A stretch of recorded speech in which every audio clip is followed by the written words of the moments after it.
Welcome students in our today's class. Today we are going to start a new chapter from Hornbill book. The chapter is Landscape of the Soul. Landscape of the Soul. Here landscape means a scenery and landscape of the soul means this soul is of a painter.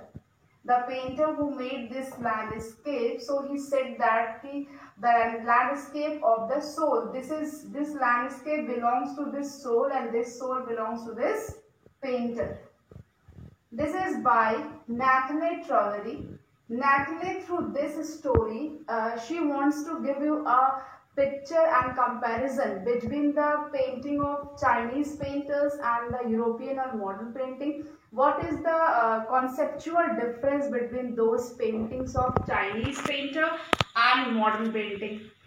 So first of all, one thing I want to clear, this chapter is little difficult, but I tried my best to give you the points so that you easily understood what is going on in the chapter, what the chapter is about. So first thing is, this chapter is comprises into two parts. In the chapter there is two story. First story would deals with the landscape of the soul. In this chapter we learn about the Chinese painter, Chinese paints, Chinese paintings, and side by side there is a comparison between the Chinese painter, between the Chinese painting and the European and modern painting. And the second part of this story deals with the art brut.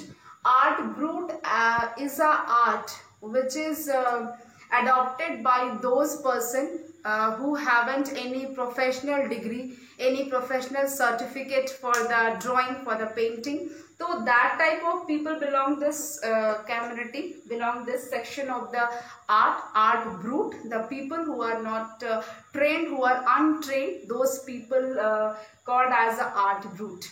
So the second part of the story deals you or gives you the story of the art brut, and so in the first portion, that is landscape of the soul, जो कि आपका landscape of the soul है, जो soul है, that is belongs to a painter, कि painter बताना चाहता है कि actually ये जो landscape मैंने बनाया है, this is inside the landscape I am also living. ये मैं सिर्फ मेरी एक painting नहीं है. जो चाइनीज पेंटर्स होते थे एक्चुअली जिनका कॉन्सेप्ट ऑफ पेंटिंग होता था वो बहुत ही ज़्यादा स्पिरिचुअल होता था. वो सिर्फ पेंटिंग नहीं करते थे, अपनी सोल, अपने स्पिरिट को उसमें डालते थे. तो in the first part of the story we read about the ethics and spirituality in Chinese paintings. As ethics means beliefs of right and wrong doings, क्या सही होता है, क्या गलत होता है, क्या करना चाहिए, क्या नहीं करना चाहिए. And spirituality, spirit, their longings toward the pain, their longing towards the painting, वो कैसा उनका perception होता था ड्राइंग और आर्ट को लेकर के, ये सारी चीज़ों के बारे में हम फर्स्ट पार्ट में पढ़ेंगे. And in the second part, as I already said you, in the second part we deal with the art brut. Art brut means the kind of art which is made by those people who are untrained. So this story comes under an article.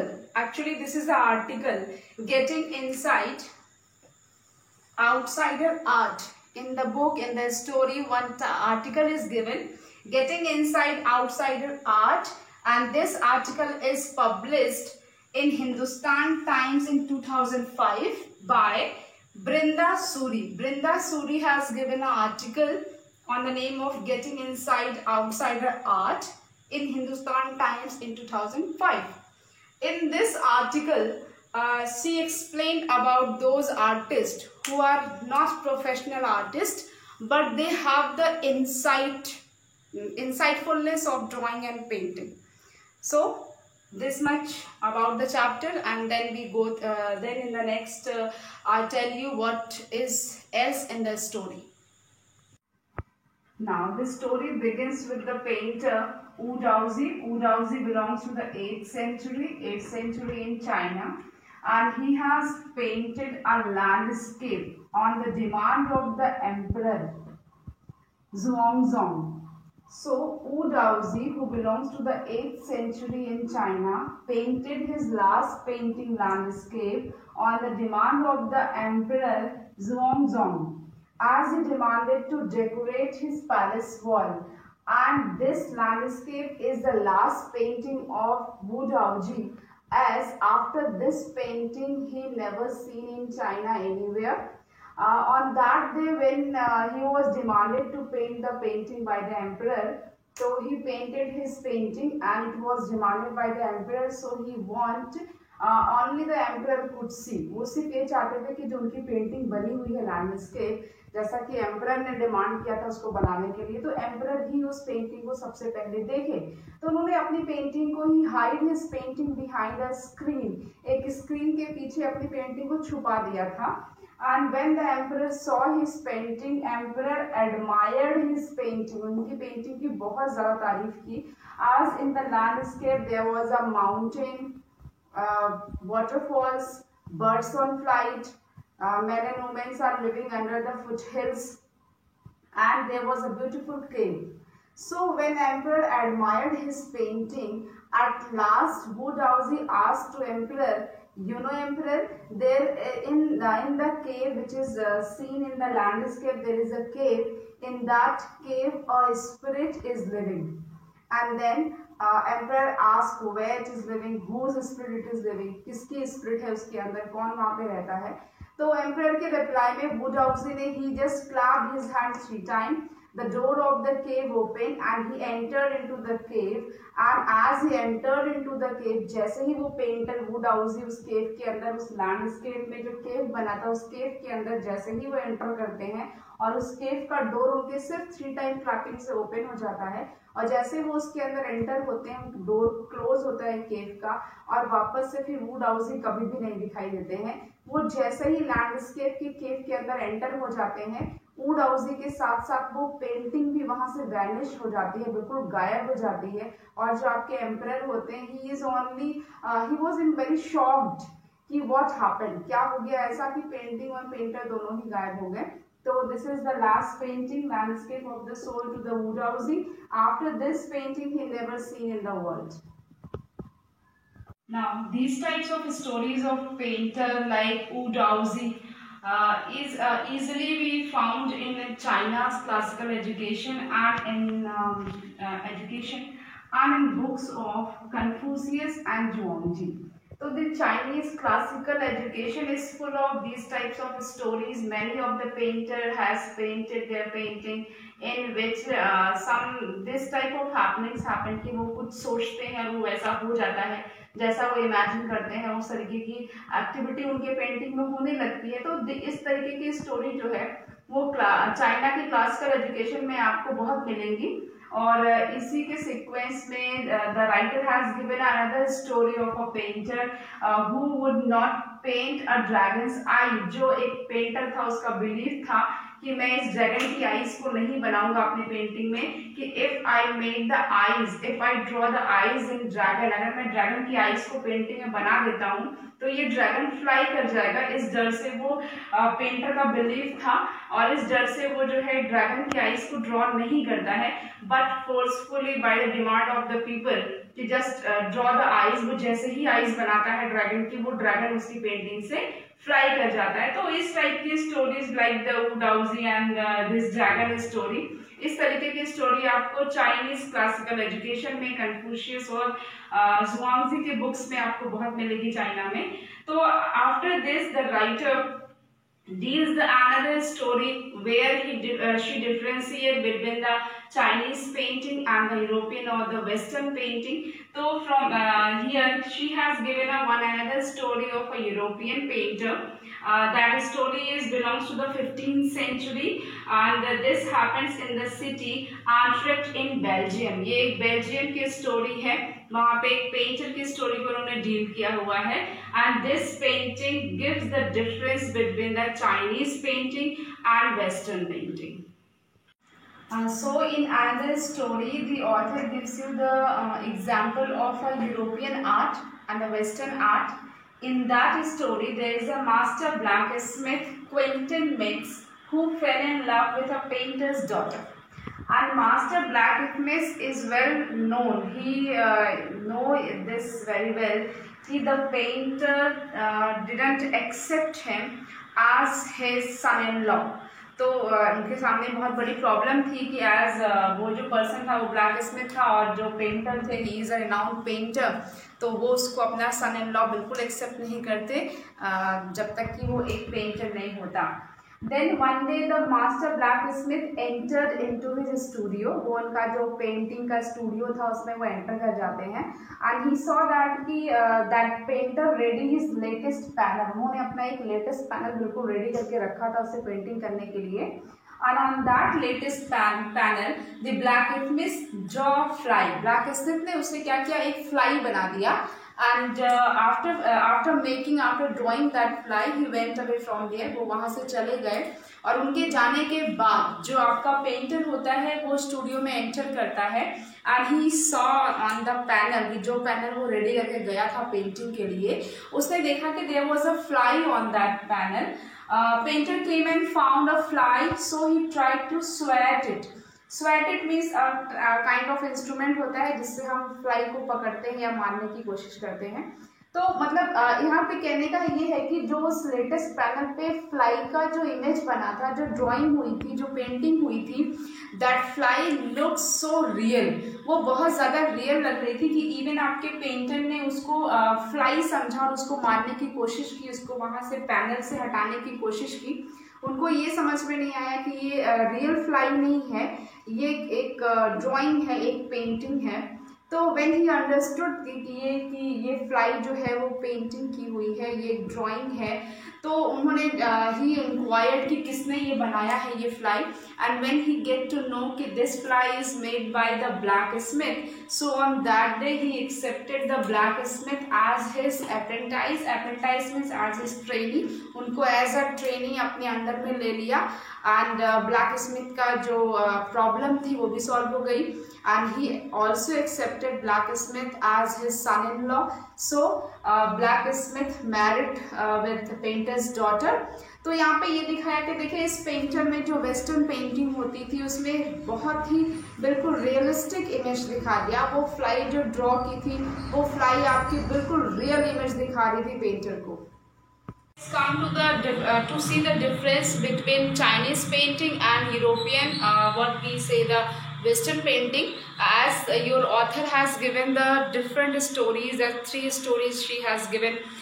First, Wu Daozi's story, the landscape of the soul, and second, the dragon story, and third one is from the Western painting, the fly painting, which the blacksmith had drawn on the latest panel of the painter. So just we go through with the what kind of difference she wants to give you. In the Chinese painting, Chinese painter does not mean to reproduce actual view. Actually जो Chinese painters होते थे, जो Chinese painting बनाई जाती थी, वो आपको बिल्कुल एक्चुअल व्यू नहीं दिखाना चाहते थे, वो सिर्फ आपको ये बताना चाहते हैं कि हाँ मैंने कुछ ड्रॉ कर दिया है, मैंने कुछ बना दिया है। अब इट्स डिपेंड्स ऑन यू कि आप उसको कैसे डिपिक्ट करते हैं, आप उसको कैसे समझते हैं और उस पूरे सीन में, पूरे इमेज में, पूरी पेंटिंग में आप क्या क्या चीज़ें देखने चाहते हैं।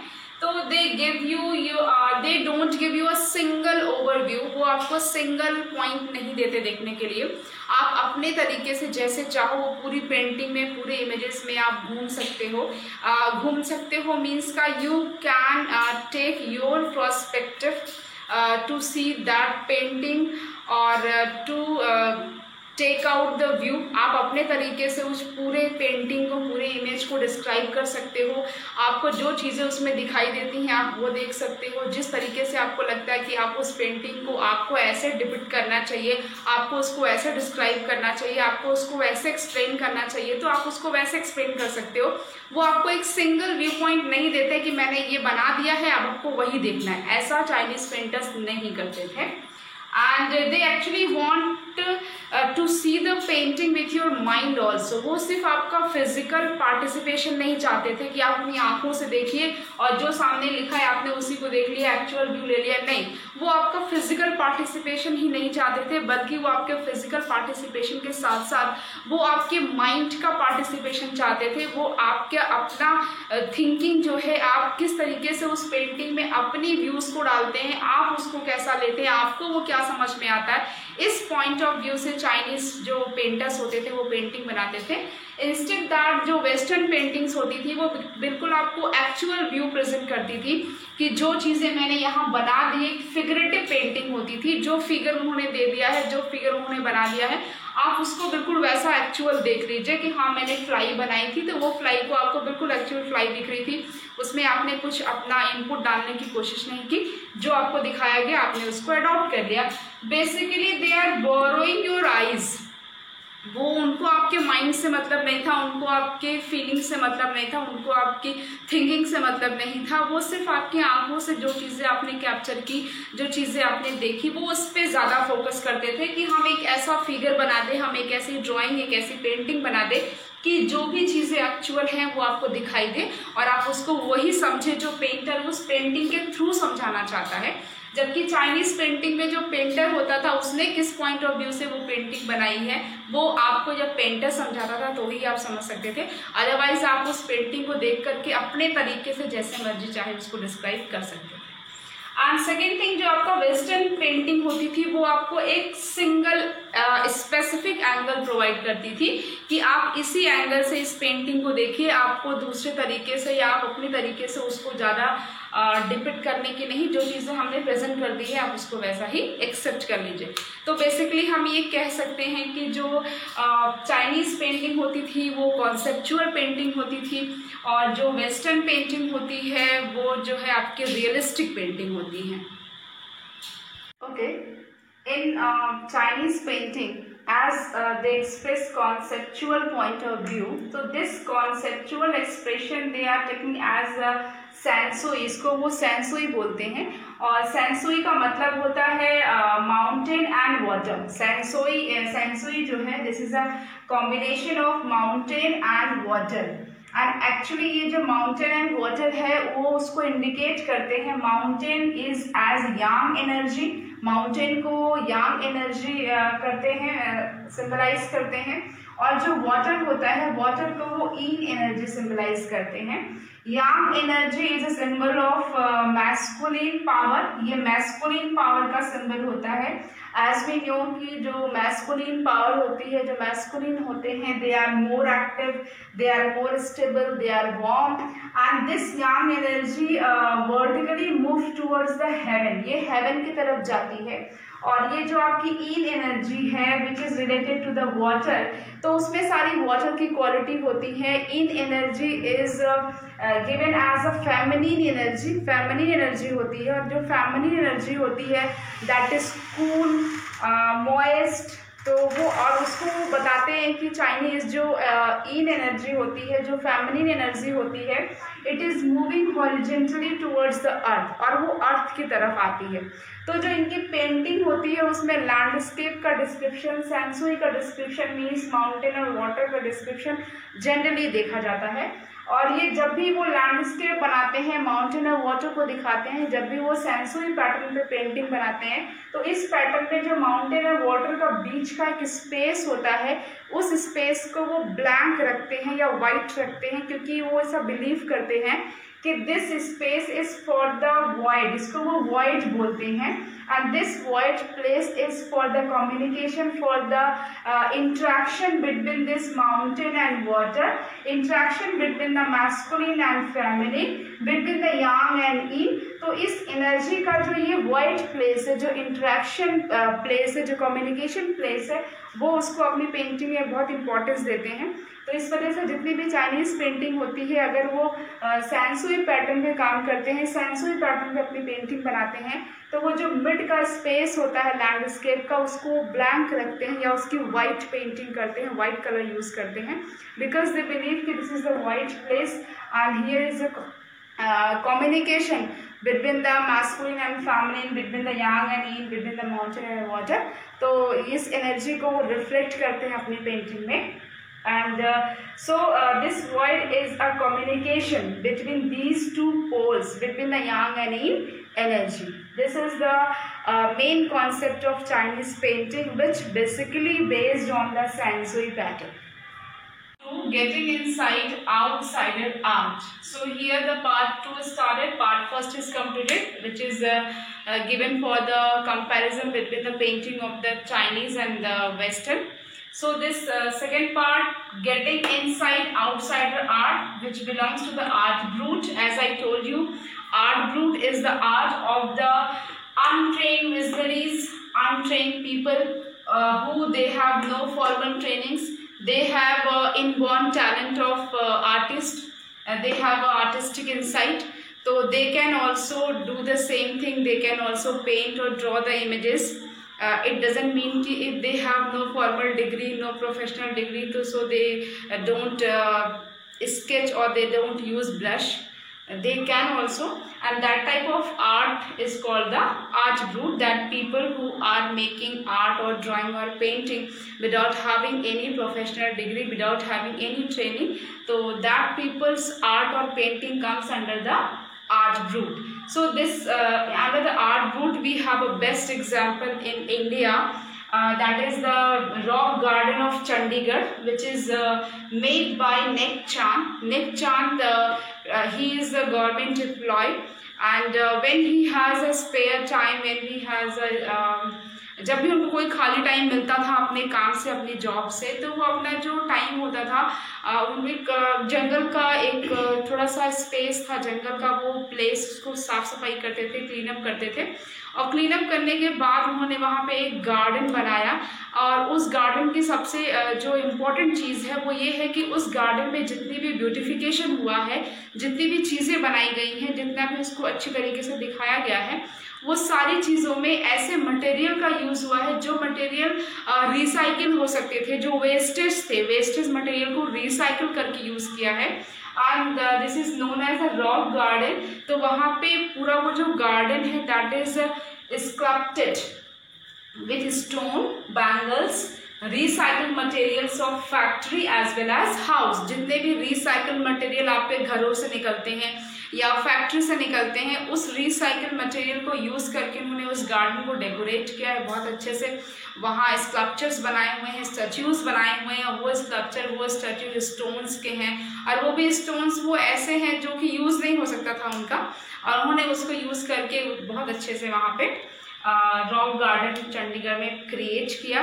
और इसलिए उनको बहुत सारे अवार्ड्स भी दिए गए हैं, and he is a well known figure through out the world. पूरे वर्ल्ड में फेमस है अपने इस रॉक गार्डन के नेम से। एंड देन उन्होंने जो इसकी स्टार्टिंग की थी, वो जो लिटिल प्लेस ऑफ जंगल था उसको साफ सफाई किया उन्होंने वहाँ पे उसकी स्टार्टिंग करी उस गार्डन को डेकोरेट करने का। और उस गार्डन को उनको जब भी उनके लिए कोई रिवॉर्ड की बात की जाती है, तो ही सेड दैट कि मेरे लिए जो सबसे बेस्ट रिवॉर्ड ये है कि व्हेन आई सॉ कि people are moving in that garden, they are enjoying, तो that is best award for me. जब भी मैं देखता हूँ कि वो रॉक गार्डन में जा रहे हैं, इंजॉय कर रहे हैं उस गार्डन को, वहाँ पे कुछ ऐसे मेमोरेबल मोमेंट वो अपनी फैमिली के साथ स्पेंड कर रहे हैं, तो वो उन लोगों को देख करके मुझे जो हैप्पीनेस मिलती है, जो खुशी मिलती है, that is the best reward for me for making this rock garden. Thank you. I hope you well understood the chapter Landscape of the Soul. This is quite difficult to understand, but I hope the points, the explanation which I given you, from that you can well understood. थोड़ा सा आप चीज़ों को एक बार अच्छे से सुनने और समझने की कोशिश करिएगा, तो point two point, dots to dots आपके रिलेट होंगे, और आपको स्टोरी बहुत अच्छे से क्लियर हो जाएगी कि थ्रू आउट द चैप्टर आपके ऑथर ने, आपके राइटर ने, नैथनी ने इस स्टोरी को 2 पार्ट्स में डिवाइड किया। First part he deals about the painting art of the trained people, जो कि उन्होंने एग्जांपल्स दिए चाइनीज़ और वेस्टर्न पेंटिंग की, दोनों में डिफरेंस बताया कि चाइनीज़ और वेस्टर्न पेंटिंग में क्या डिफरेंस होता है। देन उन्होंने एक सेकेंड टाइप ऑफ आर्ट आपको बताया जो कि पार्ट सेकेंड को डील किया, which is article getting inside outsider art. इसमें उन्होंने आपको एक अनट्रेंड लोगों की आर्ट को दिखाया और एग्जाम्पल दिया है उन्होंने। बेस्ट एग्जाम्पल इंडिया के स्टोन गार्डन ऑफ चंडीगढ़ का दिया है। तो इसके थ्रू उन्होंने अपना बेस्ट तरीके से आपको डिफ्रेंशिएट किया है कि कितने variety of arts drawing paintings हैं।